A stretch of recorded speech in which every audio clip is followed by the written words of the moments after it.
Calivigny Island is a tiny islet located off Grenada's southern coast in the Caribbean.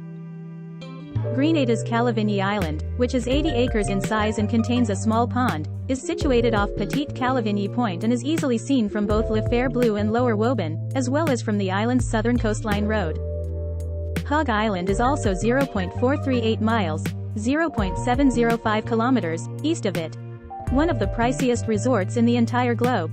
In recent years, several objects from the Arawakan ceramic age, 500 to 400 BC, have also been found, the majority of them in archaeological sites, including those on Calivigny Island. One such discovery was embellished with numerous black circular patterns on a red clay backdrop.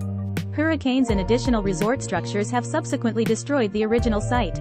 A tin-room ancient inn known as Calivigny Island Inn operated on the island between the 1960s and 1970s. It was only a half-mile from Grenada's main island and was regarded as a delightful place to spend an afternoon by the white sands. Typically, the main tourists were local fishermen and snorkelers. Grenada and many of its neighboring islands have a rich maritime heritage. Yachts had to steer clear of the southeast coast of Grenada between Hog Island on the west and Kemen Bay on the east during the 1980s because Calivigny Island was home to an army base and training range, and seaboats could only travel within 5 miles of the islet with the Army's permission. The Calivigny Island Club Limited venture, which Howard M. Maynard founded in the 1960s, started making plans for a yachting resort in the late 1980s.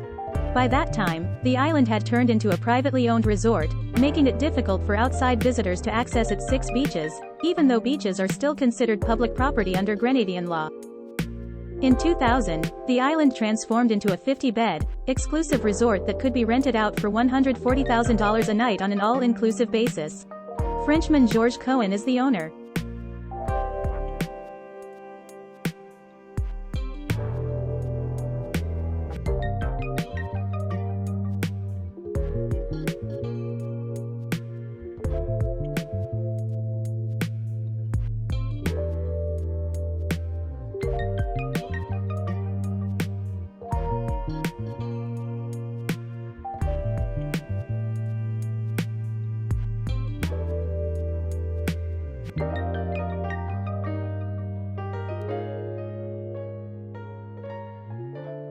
One of the less traveled to cruise destinations in both the South and Eastern Caribbean is Grenada, with its cruise port in St. George's, the small island's capital. This cruise port has a special charm because of this and its natural beauty. Grenada has a lengthy pier that runs parallel to the coast where 2 large ships or 3 smaller ships can moor. The pier is close to St. George's main square, the capital of Grenada, with an estimated population of 112,500. At the end of this relatively new pier lies the Melville Street Cruise Terminal, which offers the majority of the services and amenities that cruisers need. The Grenada Tourism Authority has a great information kiosk at the terminal that offers decent maps and guides in addition to restrooms, ATMs, and free Wi-Fi for cruise passengers.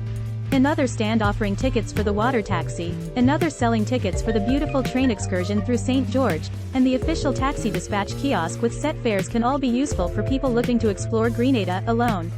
The Esplanade Shopping Mall, which contains numerous shops, occupies a portion of the terminal. Most of them are small businesses selling trinkets from the area, but there are also a few, less than a dozen, of the traditional duty-free shops seen across the Caribbean, like Colombian Emeralds or Milano. You will be on the main street of the old St. George's downtown once you exit the terminal building. The stop for the sightseeing train excursion is on your left, and it's a great way to learn about the city's famous sights. Cruise passengers can access Montrouge Beach and Grand Anse Beach through the water taxi, which is also on the left side of the terminal and only a few hundred meters away. Grand Anse Beach is ranked among the best 10 beaches in the Caribbean. Both beaches are breathtaking and must be visited. The Fresh Market, which many people love browsing as a fantastic area to grab a drink in the shade, is nearby, only a few blocks from the terminal.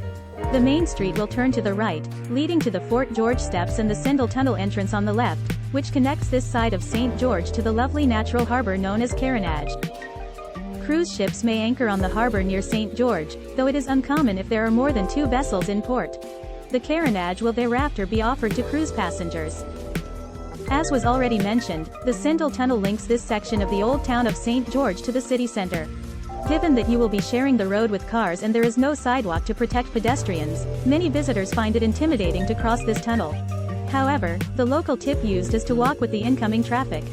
Keep in mind that in Grenada, much like in Great Britain, traffic moves on the left.